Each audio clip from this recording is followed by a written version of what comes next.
Bonsoir à tous et merci de nous retrouver pour une nouvelle édition de 24 heures Sénat.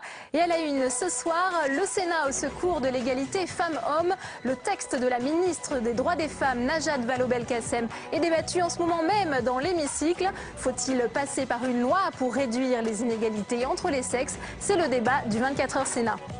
L'UMP est prise au piège après les propos de François Fillon en cas de duel PS-Front National. Le parti est-il au bord de l'implosion? Analyse à suivre dans ce journal. Les parlementaires sont-ils des godillots condamnés à voter les textes de l'exécutif sans avoir leur mot à dire?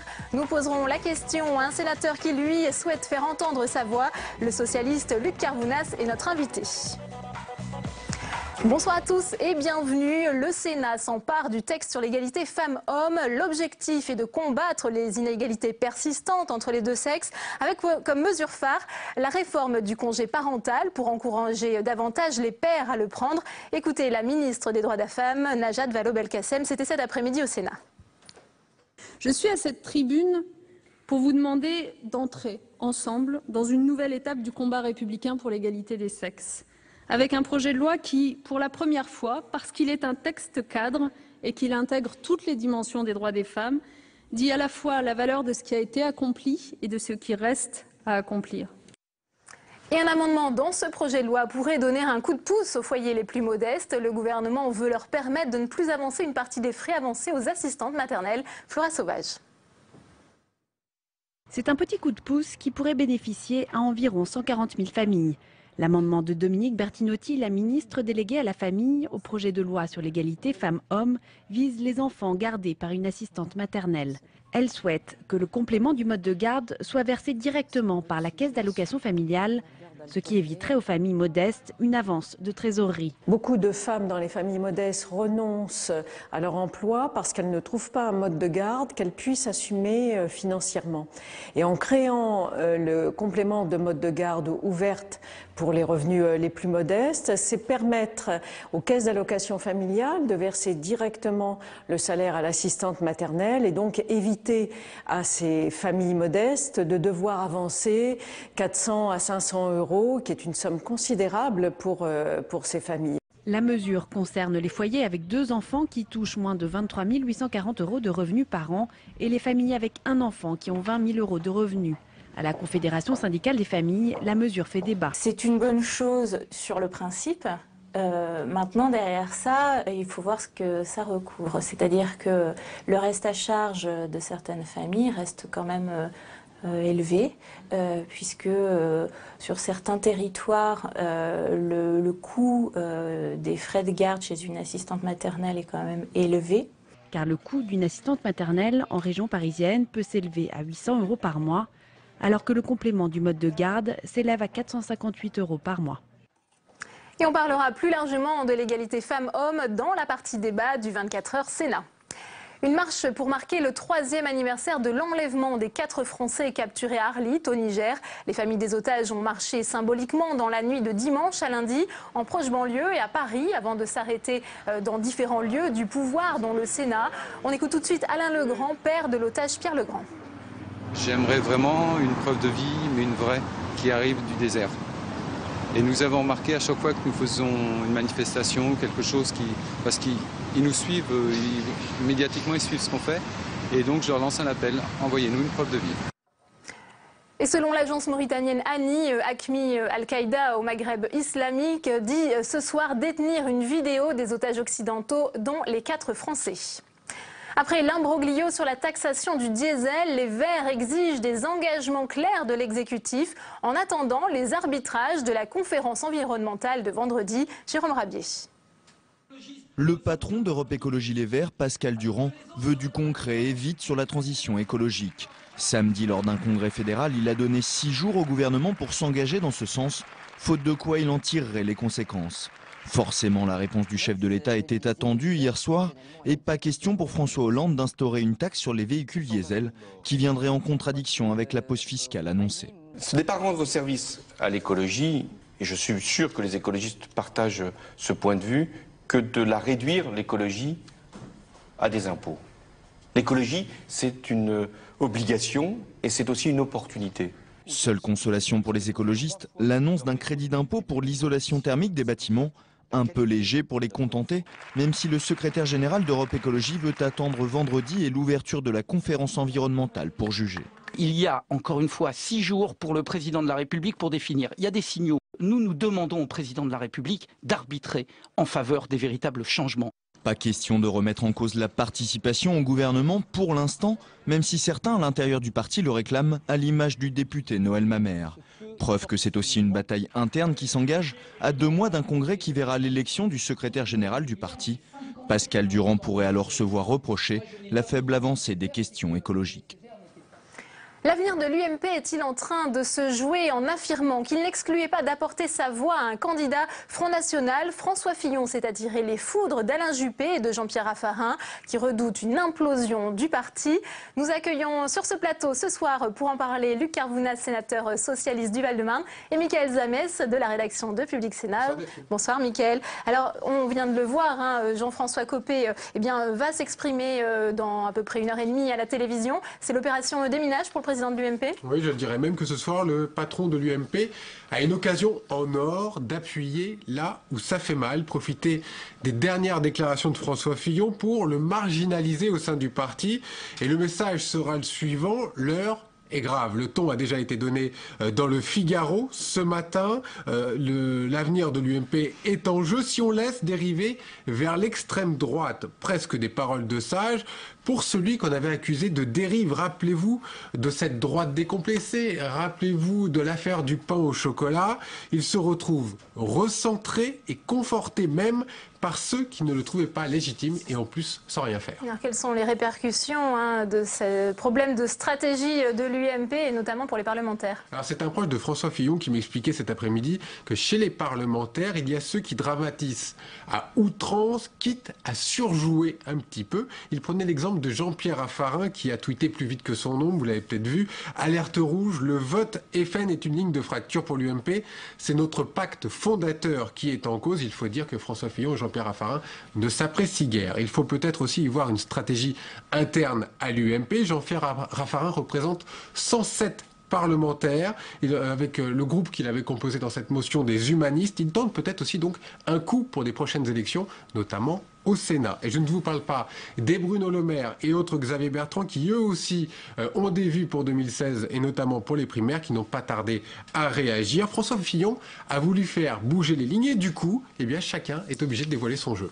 Et est-ce que vous avez des nouvelles de François Fillon dans tout ça, Mickaël? Oui, il ne se cache pas et il téléphone beaucoup à ses amis parlementaires, détendu visiblement, il ne regrette absolument rien, bien au contraire. On le dit même solide sur ses positions, c'est ce qu'on m'a dit au téléphone. Il souhaite convaincre les électeurs que c'est bien le PS qui est visé et non pas l'UMP, que la stratégie face au Front National a bien été un échec depuis 25 ans et c'est pour cela que le Front National monte actuellement et qu'il fallait absolument radicalement tout changer, c'est pour ça, et tout faire bousculer. Il téléphone beaucoup donc, aussi peut-être pour compter ses soutiens, car demain, il risque d'en avoir besoin. Je vous donne un petit peu le planning. Ça va commencer au petit déjeuner, au siège de l'UMP pour un comité politique. Il devrait être amené à clarifier ses positions devant Jean-François Copé. 10h30, rendez-vous dans le bureau de Jean-François Copé pour ses soutiens.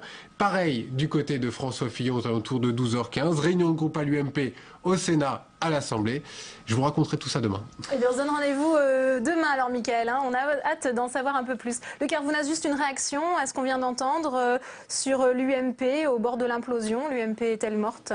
Moi, je ne commenterai pas où en est l'UMP. Je trouve juste pathétique qu'un ancien Premier ministre de la République, qui, de ce que j'ai compris, aspire même aux plus hautes responsabilités de l'État, donne encore un peu plus de corps et de visage et de chair à ce qui est en train de se passer à quelques mois des élections municipales, où on voit bien que des élus locaux de l'UMP auraient envie de s'allier avec le Front National. Il est en train de se passer aujourd'hui une transformation de la droite républicaine telle qu'on l'a connue. C'est celle que j'appelle moi la droite identitaire qui a déjà trouvé son terreau dans les manifs pour tous. C'est extrêmement dangereux. Pour moi, Fillon vient totalement de se disqualifier de toute course à l'Élysée. Il n'a pas la stature d'un homme d'État avec les propos qu'il tient. Merci. Vous restez avec nous parce qu'on va parler d'un autre thème qui vous tient à cœur ce soir. Mais en attendant, on a appris que l'industriel et sénateur UMPE Serge Dassault sera convoqué le 2 octobre par les juges à Évry. Une convocation qui intervient alors que Mediapart publie sur son site internet des extraits d'une conversation de l'ancien maire de Corbeil-Essonnes. Mediapart assure que l'enregistrement et la voix de l'industriel ont été dûment authentifiés, ce qui pourrait constituer, je cite, une pièce à conviction centrale dans cette enquête. Une délégation japonaise a été reçue aujourd'hui par le sénateur UMP de la Meuse, Gérard Longuet. Il leur a présenté le projet français de stockage et d'enfouissement des déchets radioactifs du laboratoire de Bure, une technologie qui pourrait intéresser les Japonais 2 ans après la catastrophe de Fukushima. On écoute à ce propos Gérard Longuet. Dans le département de la Meuse et en Haute-Marne, ensemble, nous avons soutenu et accompagné un projet d'étude sur les capacités du sous-sol à travers un laboratoire expérimental. Et ce laboratoire aboutit à la conclusion que l'on peut stocker en milieu argileux souterrain profond des déchets nucléaires dans des conditions les plus favorables. Ils ne veulent pas être des godillots, comprenez, des parlementaires suivant les consignes de vote de leur parti sans discuter. Et ils le font savoir. 2 sénateurs et 2 députés PS lancent un club de réflexion sur le sujet. L'un d'eux est donc notre invité ce soir, Luc Carvounas. Merci d'avoir accepté notre invitation. Merci. Alors ça commence demain. Vous réunissez autour de vous quelques parlementaires et des professeurs de droit constitutionnel. Qu'est-ce que ça veut dire alors ce club de réflexion sur les godillots? C'est pas tout à fait un club, mais plutôt un lieu que l'on a voulu avec Frédéric Espagnac, Carlos, l'autre sénatrice qui sera avec vous demain. Carlos da Silva, Emery Bréhy, qui sont tous les 2 députés, et puis notre ami Marc Mancel, qui est conseiller régional d'Île-de-France. Nous avons voulu trouver un lieu où l'on pourrait, entre responsables politiques, pouvoir discuter sur des sujets sérieux. Et nous avons voulu... Ça, c'est pas déjà le Sénat, le lieu où on peut discuter sur des sujets sérieux? Mais au quotidien, mais nous pouvons aussi apporter notre pierre à l'édifice dans ce qui est le virage que nous vivons tous ensemble depuis le début de ce quinquennat de la modernisation de la vie politique. On en a beaucoup parlé avec le cumul des mandats qui va revenir en débat ici au Sénat, la loi sur la transparence. Et en même temps, on a aussi beaucoup entendu de la part même de président de la commission des lois que les sessions quasi systématiques et extraordinaires ne donnaient pas le temps finalement à la production, à la réflexion. Nous sommes avant tout des néo-parlementaires depuis 18 mois ou un peu moins d'1 an et qui avons simplement envie de... Donc concrètement, pour que les téléspectateurs comprennent bien, est-ce que vous avez l'impression de ne pas avoir le temps d'examiner tranquillement les textes et d'être obligé de voter voilà, avec des consignes de vote, le doigt sur la couture du pantalon comme on dit? Alors, en tous les cas, pour la Haute Assemblée qu'est le Sénat, on a une tradition de ne pas avoir le petit doigt sur la couture et je pense qu'on l'a déjà démontré. Non, ce que l'on veut dire, c'est qu'il y a des choses à changer. Il y a des collègues dans ma formation politique qui pensent qu'il faudrait aller vers une 6e République plutôt parlementaire. Nous croyons, nous pensons que la 5e République, avec tout ce qu'elle offre en termes d'outils et de leviers institutionnels, permet au Parlement, aux 2 chambres, de pouvoir avoir des outils qui puissent légiférer, contrôler l'exécutif. Il faut que les parlementaires comprennent bien que nous sommes tout autant l'État que le président de la République et le gouvernement, que nous devons prendre notre part dans ces débats-là, mais que ça ne peut pas se faire à la hussarde et surtout... Je suis de ceux qui pensent que c'est aux politiques de faire société. Je découvre un peu trop souvent et je me retrouve dans ce qu'avait dit François Rebsamen avec des cabinets ministériels. Il faut avoir des cabinets pour l'aide à la décision de nos ministres, mais il faut aussi que ce soit finalement l'offre de services et de production des 2 chambres qui puissent construire la loi et pas nous demander de voter au canon ou bien parce que nous sommes dans la majorité de ne pas pouvoir avoir une voix qui ne soit pas forcément dans le cadre du débat, dans ce que souhaiterait le gouvernement. Nous devons nous enrichir. Un texte particulier, un texte qui arrive mercredi au Sénat, le non-cumul. Alors on sait certainement que ça ne va pas passer. Alors là, pour le coup, les parlementaires ne sont pas des godillots.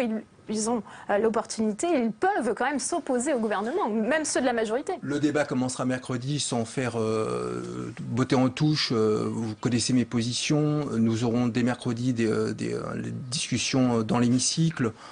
Après, j'espère simplement que l'Assemblée nationale, que nos collègues députés ne viendront pas contredire les choix des collègues sénateurs, parce que cela créerait dans nos institutions une sorte de hiatus où les députés écraseraient le statut des sénateurs. Bon, moi j'en appelle à l'intelligence collective. Il faut vraiment, pour les années à venir, si on a chevillé au corps, ce qui est mon cas, les institutions de la Ve République, pouvoir faire montre que l'on peut apporter, produire et légiférer en toute sérénité à partir du moment où on le dit clairement, sans pour autant faire des contre-pouvoirs à l'exécutif, mais au contraire l'accompagner dans ses choix et surtout pour ce qui est notre part, réussir le projet pour lequel les Françaises et les Français ont porté François Hollande le 6 mai 2012 à la présidence. Nous sommes dans ce rôle-là. Nous avons démontré à l'occasion de la métropole de Paris que lorsque nous pouvons œuvrer Autre sujet utilement... où le Sénat avait fait entendre sa voix, le texte avait été rejeté. 3 articles ont été rejetés concernant la métropole de Paris parce que le groupe communiste a souhaité associer ses voix à l'opposition du Sénat. Pour autant, en l'espace de 6 semaines, parce que les sénateurs socialistes et les députés socialistes ont décidé de ne pas être des godillots, et que finalement le texte du gouvernement, puisque table rase avait été faite, pouvait être amendé avec notre vision de notre territoire. Nous avons bien montré que cela peut exister, que nous pouvons produire ensemble de manière intelligente.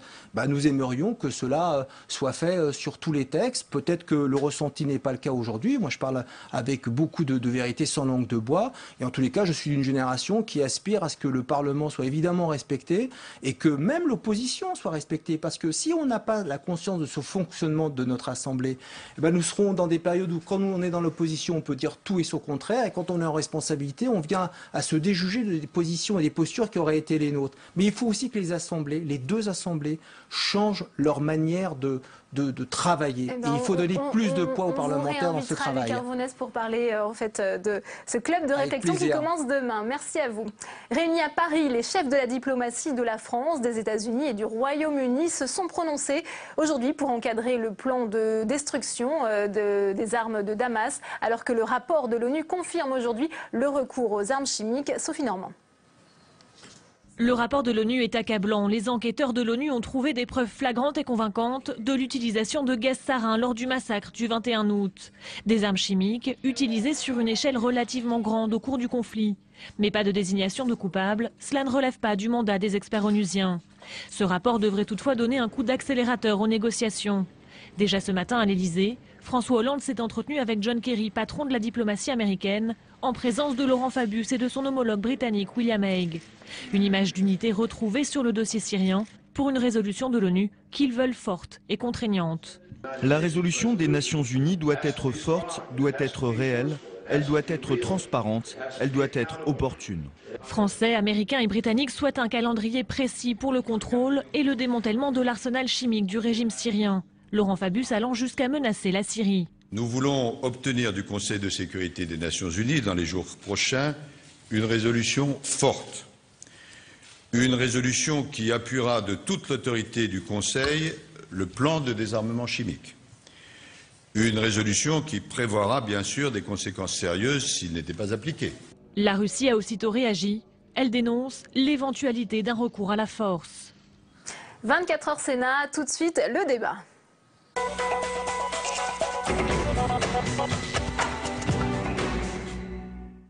Et on consacre le débat de ce 24 heures Sénat au projet de loi égalité femmes-hommes. Il est actuellement débattu dans l'hémicycle du Sénat. On en parle avec nos invités ce soir. Michèle André, sénatrice socialiste du Puy-de-Dôme, merci d'être avec nous. Face à vous, Guillemette Leneveu, vous êtes directrice générale de l'UNAF, c'est l'Union nationale des associations familiales. Avant d'ouvrir le débat, on voit tout de suite le détail de ce projet de loi avec Nathalie Guilloire. Travail, la loi parité femmes-hommes veut toucher tous les domaines. L'une des mesures phares, la réforme du congé parental. Il s'agit d'inciter les pères à en prendre une partie. À partir du 1er juillet 2014, les parents d'un seul enfant qui ont aujourd'hui droit à 6 mois de congé pourront par exemple prendre 6 mois de plus, à une condition que le congé soit partagé entre les 2 parents. Avec ces modifications, le gouvernement souhaite que le nombre d'hommes en congé parental passe de 18 000 actuellement à 100 000 d'ici la fin du quinquennat. Le projet de loi vise également à protéger les femmes victimes de violences en privilégiant l'éviction du conjoint violent du domicile du couple. La justice pourra le condamner à suivre à ses frais un stage de sensibilisation en plus des peines prononcées. Autre disposition, celle d'une garantie contre les impayés de pensions alimentaires. Par ce mécanisme, les caisses d'allocation familiale pourront effectuer des saisies sur les prestations familiales des mauvais payeurs. Le but, aider les mères isolées. On estime que 40% de ces pensions ne sont pas versées ou ne le sont que partiellement. Alors on vient de le voir, une des mesures phares de ce projet de loi, eh bien, c'est le congé parental. La ministre veut inciter les pères à en prendre davantage. Est-ce que c'est une fausse bonne idée? Je me tourne vers vous, Guillemette Leneveu. Effectivement, c'est pour nous une mesure problématique. Donc aujourd'hui, il existe un congé parental de 6 mois à partir du premier enfant et à partir du deuxième enfant qui peut aller jusqu'aux 3 ans. C'est donc une liberté qui est proposée et aujourd'hui, rien n'empêche les hommes de le prendre. Mais c'est vrai qu'on fait le constat que peu d'hommes peuvent le prendre. Alors il faut essayer de rechercher un peu les causes. Et c'est vrai que la mesure qui est proposée, qui consiste non pas à inciter ou à bonifier, à motiver, je dirais, elle consiste plutôt à raccourcir en fait cette durée de 3 ans, de réduire de 6 mois et finalement un peu de mettre toute la responsabilité sur les épaules, sur la charge d'un couple, quand on sait que ce n'est pas forcément facile, notamment pour un homme, de pouvoir aujourd'hui s'arrêter pendant 6 mois.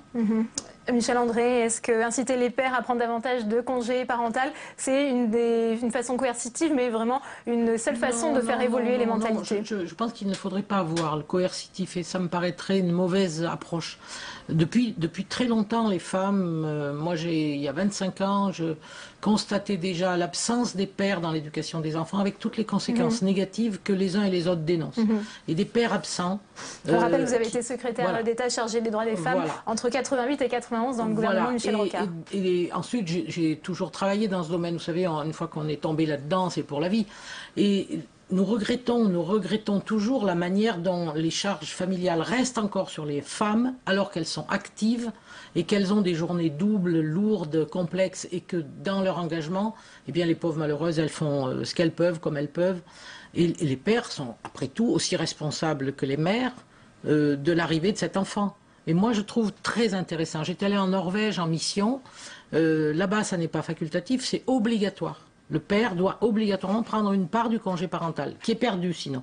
Alors, c'est une situation différente, mais je pense que nous aurons une évolution de la société. Le regard sur un papa qui est heureux de prendre quelques jours au moment de la naissance, qui va se dire, moi je peux prendre un temps partiel pour m'occuper de mes enfants, partager avec la maman, les liens qui se créent. Moi je vous parle peut-être aujourd'hui en femme qui a l'expérience et qui voit grandir ses petits-enfants. L'équilibre pour les enfants, il est formidable. Quand les deux parents sont capables de prendre chacun leur part. Et les enfants le vivent bien. Guillemette Leneveu, une réaction. On sait qu'aujourd'hui, bien seuls 3% des hommes prennent ce congé contre 97%. La ministre Najat Vallaud-Belkacem entend bousculer ce qu'elle appelle des inégalités d'habitude. Qu'en pensez-vous? Le fait qu'effectivement les pères s'impliquent mieux, je pense qu'on est tous d'accord. Et je veux dire que moi, ma génération, on se réjouit. Généralement, les pères ont envie. Une fois de plus, il faut réfléchir un peu aux causes des blocages. D'abord, je pense que l'entreprise n'est pas encore, enfin le monde, on va dire, du travail n'est pas forcément encore tellement ouvert sur le fait que des pères comme ça puissent arrêter de travailler. Donc, on a fait une enquête qualitative auprès de groupes de pères qui nous disent, moi si j'arrive demain alors que je viens de changer de travail, je suis un jeune père de 35 ans et je dis, tiens, je vais prendre 6 mois de congé parental, ils nous disent, moi je cours au kamikaze. Ça c'est un peu la réalité. De prise de risque majeur, mais finalement pour les femmes, c'est un peu pareil, non ? Il existe sans doute des méthodes, on va dire, un peu plus douces et peut-être un peu plus réalistes. Par exemple, le congé paternité, c'est un dispositif qui marche bien. C'est pas à 100%, mais beaucoup de pères sont contents de le prendre. C'est vrai que beaucoup de pères souhaiteraient qu'il soit plus long. Le temps partiel aussi. C'est vrai que des pères pourraient peut-être plus largement avoir recours au temps partiel.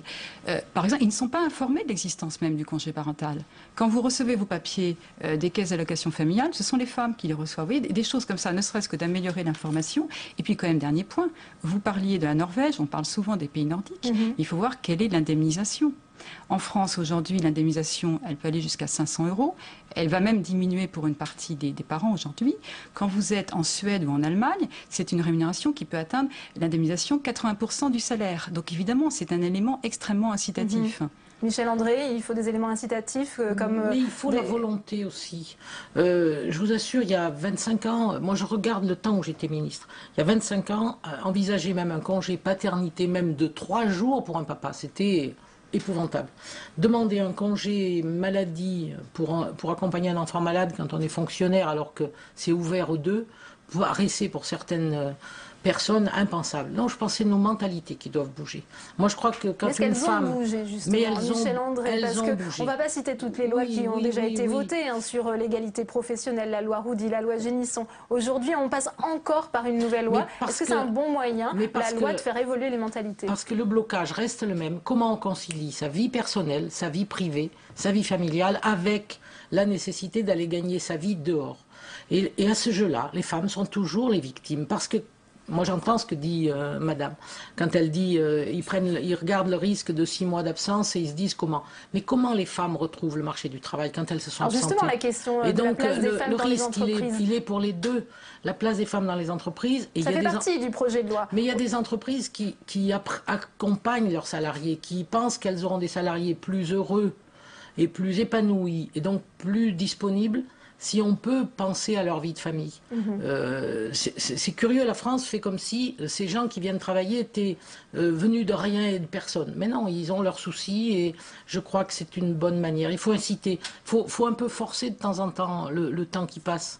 Le président Mitterrand me disait quand j'étais sa ministre que il ne verrait pas, lui, la véritable égalité des hommes et des femmes. Ça prendrait 2 générations. C'était en 1990. Mais que moi, j'avais une petite chance. On pouvait le faire à condition de ne jamais changer de cap. Non, on est encore loin du compte. Mais 2 générations, c'est en 2030. Eh bien moi, ce que je vois en 2013, c'est pas mal.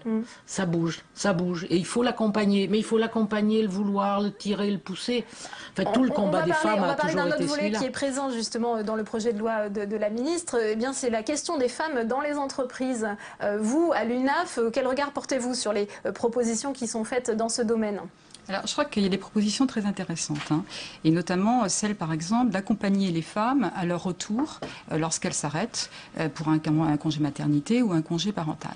Ça, c'est vrai que parfois, les femmes arrivent au bout de 2 ans et demi, 3 ans, et puis on les accueille un peu, voilà, comme ça, leur poste a pu changer. Donc, il y a un véritable travail, je pense, de préparation, d'accompagnement, de formation peut-être aussi, d'aide à la reconversion, mais il est évident qu'il y a là un travail important à faire. Et je voudrais quand même dire sur ces questions du congé parental et du temps partiel, c'est quand même un peu dommage. Quand ce sont les femmes, en gros, il y a un regard un peu négatif, comme s'il était systématiquement mauvais d'aller demander à son employeur d'être à temps partiel, alors qu'en fait, bien souvent, c'est un souhait des femmes. Une fois de plus, c'est jusqu'aux 3 ans d'enfant, c'est pas forcément pour la suite. Idem pour le congé parental. Et en revanche, quand on parle pour les hommes de prendre un temps partiel ou un congé parental, tout de suite, c'est formidable. Est-ce qu'il faut des sanctions pour les entreprises qui ne respectent pas alors, l'égalité salariale, la parité, les quotas dans les conseils d'administration aujourd'hui? Il y a déjà des sanctions qui sont prononcées. Là, la loi veut aller plus loin et notamment les entreprises qui seront sanctionnées ne pourront plus se soumettre aux appels d'offres de marché public. Ça, c'est assez mal vécu quand même. Qu'en pensez-vous? Je suis un peu gênée quand j'entends ces mots. Sanctions et tout, ça fait un peu enfantin. Pourtant, ça s'appelle comme ça. Ça s'appelle comme ça, mais admettons que les entreprises ont eu beaucoup d'années, de décennies, pour essayer d'aller vers cette égalité. La première loi égalité professionnelle, c'était Yvette Roudy. En 1982, j'étais sa déléguée régionale. Je me souviens d'avoir conclu des plans d'égalité professionnelle dans les grandes entreprises. Chez moi, en Auvergne, nous avons Michelin, nous avons Volvic. Ça marche. Ça marche quand même. Oui. Il y a des responsabilités davantage. Non, ça n'est pas complètement arrêté. Malheureusement, je pense que, après tout, quand on demande à une entreprise qui souscrit pour un marché public d'être sûr qu'il n'y a pas de travail des enfants, tout le monde trouve ça normal, eh bien, s'il n'y a pas d'égalité professionnelle, on va dire, tant pis, vous ne concourez pas. Il faut bien inciter ça, c'est normal. On a posé la question aux internautes du nouvelobs.com, à notre partenaire. Femmes-hommes, la loi peut-elle réduire les inégalités? Eh bien, sur 511 votants, ils ont répondu non à 56%, oui à 41%. Merci mesdames d'avoir été les invités de 24h Sénat. Je vous dis à demain. À 22h, vous retrouverez Sonia Mabrouk pour les informations politiques et parlementaires de Public Sénat. Bonne soirée à tous.